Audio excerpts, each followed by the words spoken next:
What's up, guys? It's Frenzy. Welcome back to Viewer Castles. Today we're going to start off with Guildeath Castle level 17. So we'll jump into it here.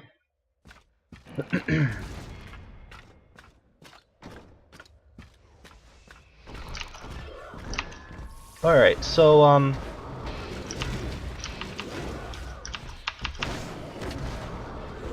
that was weird. For some reason my shift wasn't working. But anyway, what I'm going to say about this is that everything's kind of a little bit too out in the open, I would say. When you're not leading with any sort of creature, it allows the person to basically initiate with whatever they want to initiate with. So for a warrior, I can use the Lashing Flames to pull whatever of those 3 creatures I want to kill. It basically gives the attacker the decision of what they want to pull first, rather than if you had something like a Snotter up here, or just one unit. I'm not sure if you used a full 20-point group and you couldn't have a 1-point Snotter, and if that's the case, what I would do is something like a Cyclops in front, and then a Defendertron behind him guarding him, and then your other Cyclops slightly behind, so you can't pull just the Cyclops and eliminate that part of the DBS beforehand. Because it allows me to Lashing Flames, it allows an archer to headshot, stuff like that. I had a feeling that was a pull. I don't know why.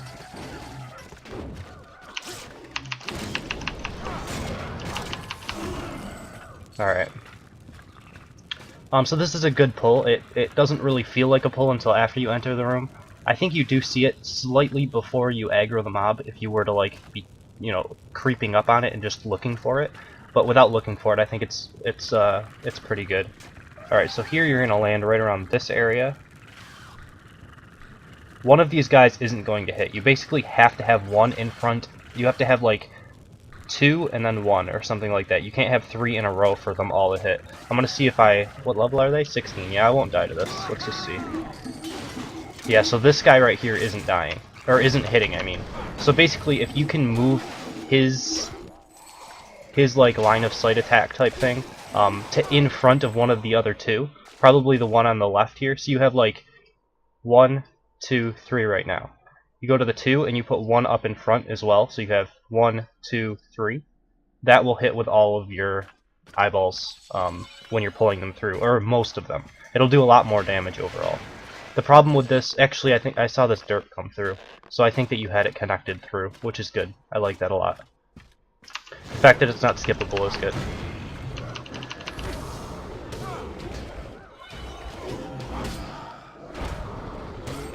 Alright.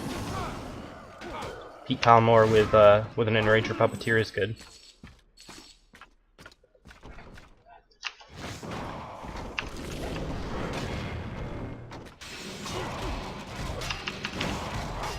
Very good time waster. I really hate Robo Shieldotrons dealing with them, because they just take so much damage. Well, this one didn't take as much because I'm a little over leveled, but they do take a while to kill off. This is the same thing that I would talk about with your you're not having a spotter. You kind of have everything out in the open. It allows me to kind of make a choice on what I want to attack first. Although this group in itself, I don't think is really that effective. I would like the Hunger Bot spread out, almost regardless, because you want the person to be being pulled all over the place. I don't think that 2 Hunger Bots right next to each other are really going to do all that much to work together. I would love to have a Hunger Bot back here, Hunger Bot over here, and then a Cyclops or something like that would probably be a bit better. This feels like a pull as well.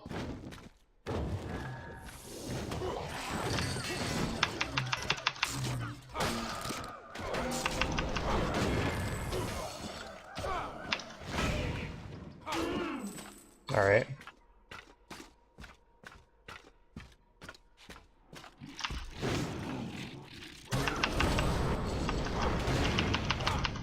Alright, so it pulls and it throws you into a Pete Poundmore. This is okay. It probably won't kill anybody, but it's a Scorpio plus Pete Poundmore, so I mean that's reasonably hard to deal with. This guy could be back farther so that I can't reach him. Let me take a look at everything that you have here before I really say if it's bad or not, or what you could do better. You have 3 Smelly Warriors, which I don't really like Smelly Warriors. I don't think they're all that effective. Okay, and it's not a pull into anything that's really like all that spectacular. But if you just moved the aggro like back here or even around the corner here, so that the person has to come through, and then maybe they get pulled into the Smelly Warriors or something. I don't know. There's a couple things I guess you could do. But personally, I don't think Smelly Warriors are worth their cost at the moment. Just in their raw damage and like tankiness. I just don't think their stats are high enough, and they don't have any amazing abilities or anything like that, so.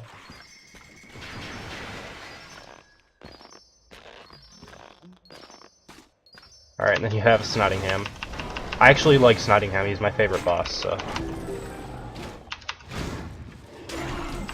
I think instead of a Dr. Skull, you could probably do like a Bone Puppeteer plus a Defendatron guarding him or something. It would probably give him higher sustained than just a Dr. Skull. But I might be wrong as well. I haven't messed around with pre-made bosses hardly at all, like since I was really low level.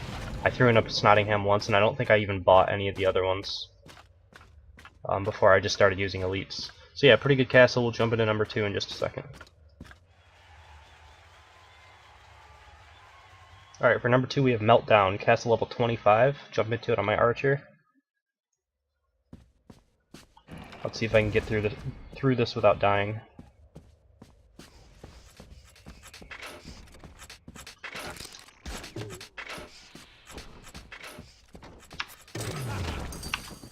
Alright, good time waster, and I actually missed that headshot, which is really frustrating.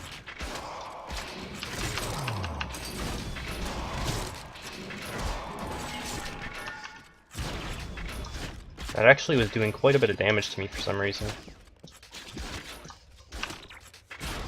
Okay. Well, I'm gonna use a potion.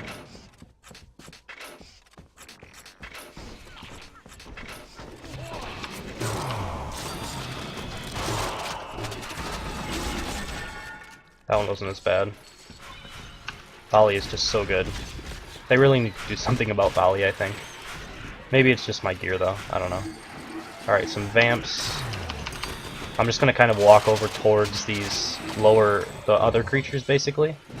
So, a lot of people, and I'm guessing this is what you're going for, you're going to run in here, and you're going to see these 2 Vamps hit you, and it's going to distract the player to try to deal with the Vamps. He's going to try to shoot them off of him because he's going to get like scared that something's on top of him really quickly, and then you get hooked by the 2 Stairmasters and the Hunger Bot. Someone who's a little bit more skilled at the game will kind of just ignore the Vamps because they don't do all that much damage, and then they'll just kind of walk over towards your other creatures, drop a Caltrops, and throw a Volley right on the top of all of it, and it'll all die.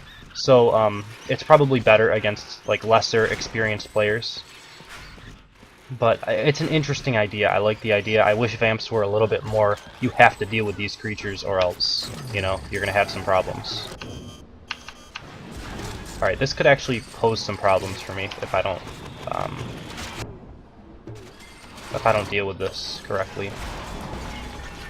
Because this hook plus Zeke can kill me in like almost one shot. You notice there it almost took me all the way down. Because if Zeke crits on his, you know, attack where he hits you with all 3 bolts, it's just going to almost one-shot an archer. So I kind of made a mistake trying to pull 2 groups there. I mean, it is 1 level higher than me, so I shouldn't really try to pull. Like, this Jimbo can one-shot me here. And he might if I don't. Be careful.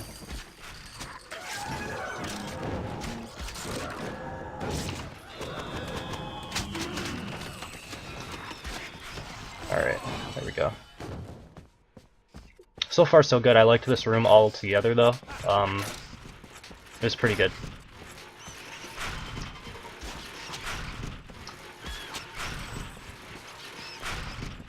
The only thing that I would say is at all questionable is your Vamp room, and that's just because it's not something that is really orthodox. You're trying to kind of it's kind of up to you to see if it's working for you, you know? Because I've never used it, right? I don't really use Vamps. I don't use Stab Assassins either. I don't use these guys. I like the Mega Mutton. If it was me, I would put something that's supporting it, like based on a heal or, you know, a Defendatron with a healer or something like this. I like Stab Assassins as a unit a lot more than Vamps, actually. I don't think they quite do the amount of damage they should for, like, the Whirlwind ability. Like, if they're able to get up on top of you, oh, that's cool. If they're able to get up on top of you, I think they should do a lot more damage. So that was an interesting idea as well. This is actually something that I do fall for quite a bit. When I see a crab, it still doesn't occur to me that that huge unit is only 5 points. So it doesn't really occur to me that there's a lot of units behind it. So when I'm pulling a crab, I should always pull back around a wall to see what's coming, but I never do. So, I mean, that worked out well for you. Did a little bit of damage to me.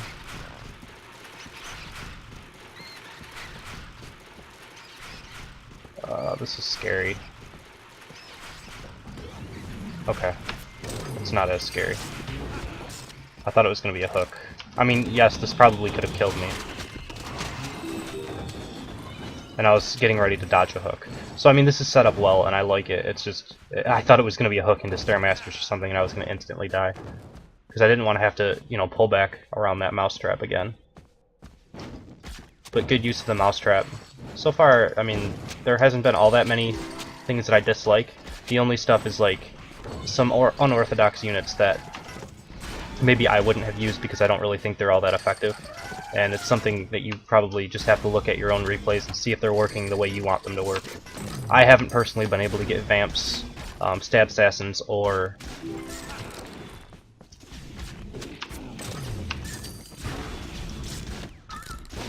the other ones there, the Battering Rams, to work the way I want them to. Alright, continue on.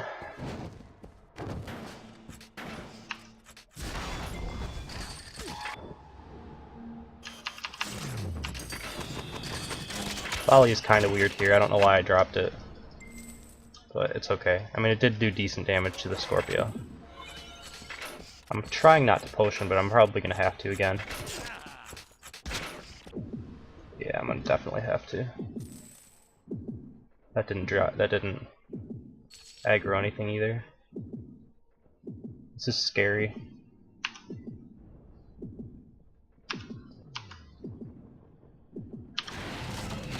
I potioned as the hook hit me. I was like, okay, I'm gonna die if I don't potion.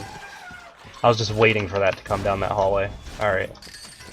So yeah, again, the crab is, you know, it still doesn't occur to me that it's 5 points, because I've never really messed around with it all that much. It's a good tanky unit for 5 points, though. It is.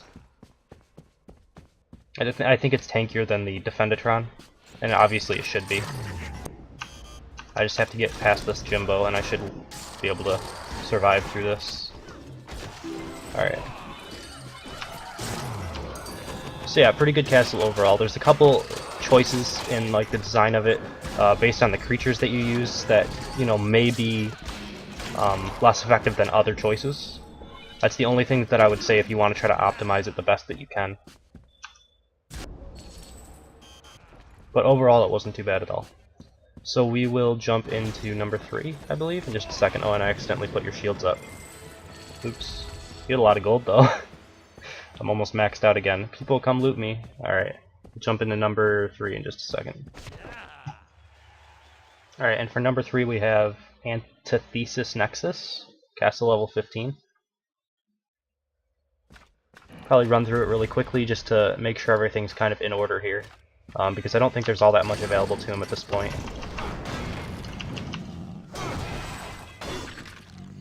The fun in this game really starts to come after level 20 when you start to get all the level 4 creatures. Alright, so the pull through the wall is good. I like that so far. This guy's kind of, you know, a little bit... It's almost like to the point where you might not choose to aggro this, you might just walk around him.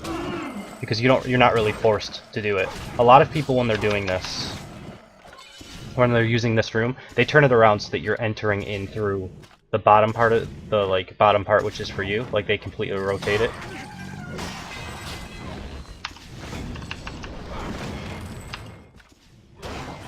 Because that way, when you walk in here, there's less space.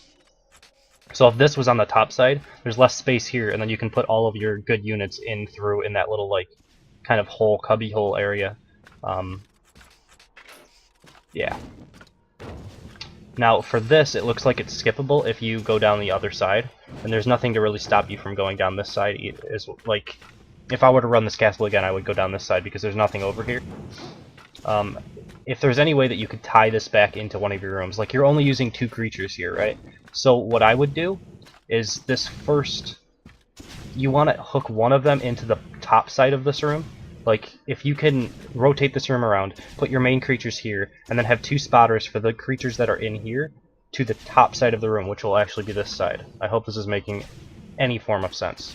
And then this other mob group that you have, put it at the bottom side of the room and close it in towards the bottom side. So you can't skip it regardless.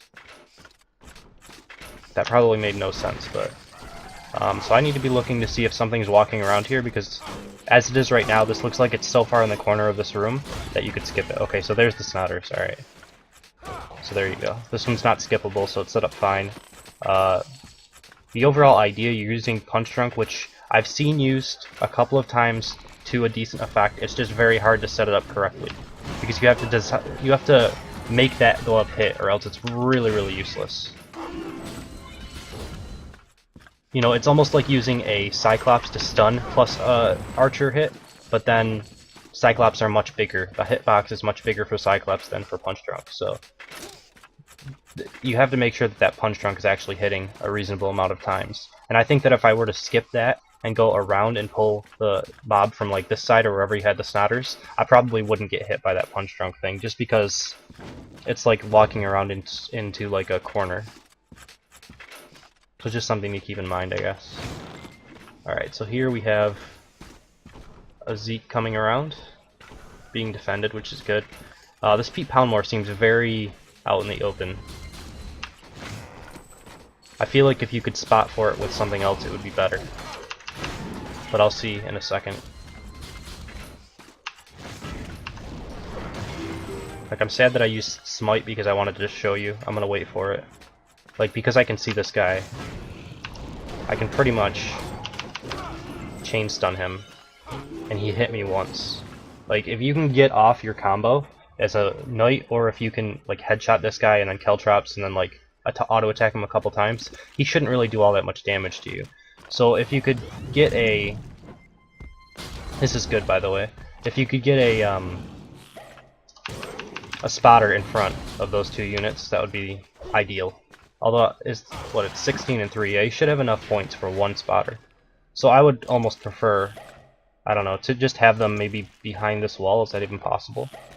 If you could fit him behind this wall, that Pete Poundmore, and then fit this guy, and then have your snotter out in the open or something like that. So you can't just, you know, straight up engage the Pete Poundmore. But this is good. But knocking them back into the jelly wall and then having your archer shoot, I like that a lot. Alright, I think this is a fake room. Is there something that's going to be flanking around to me? Looks like no. Alright.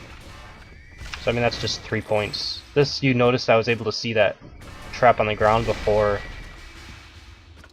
although it looks like you're not even using it. But anyways, I was able to see this trap on the ground before I engaged the snotter here. It did make me think that there was something behind it, and I had to pull back for a second, so I guess that's good. Alright, then you have this boss room. Yeah, it's not too bad of a castle. Just those couple things I said about like Punch Drunk, you have to be really careful with Punch Drunk because it's hard to make it useful for you.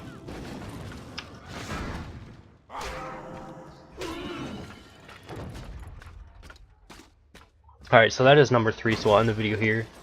If you guys enjoy what I do, please subscribe. If you want to be part of ViewerCasts, you can email me at frenzycastleruns. You can also comment on my castle or comment on a video. Leave me your in-game name. Summoner level or castle level is appreciated as well. You can also create a challenge if you're really low level or if you're over leveled. Definitely if you're over leveled. If you're like 27 or higher, it's really difficult for me to get through those castles.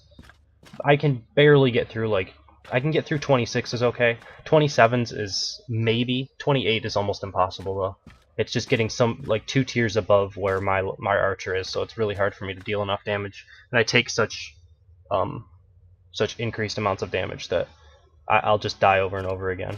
And it's not really easy for me to give advice when it's that difficult. Alright, so yeah, we'll end the video here. Thank you guys for watching. I hope you enjoyed it, and I will see you next time.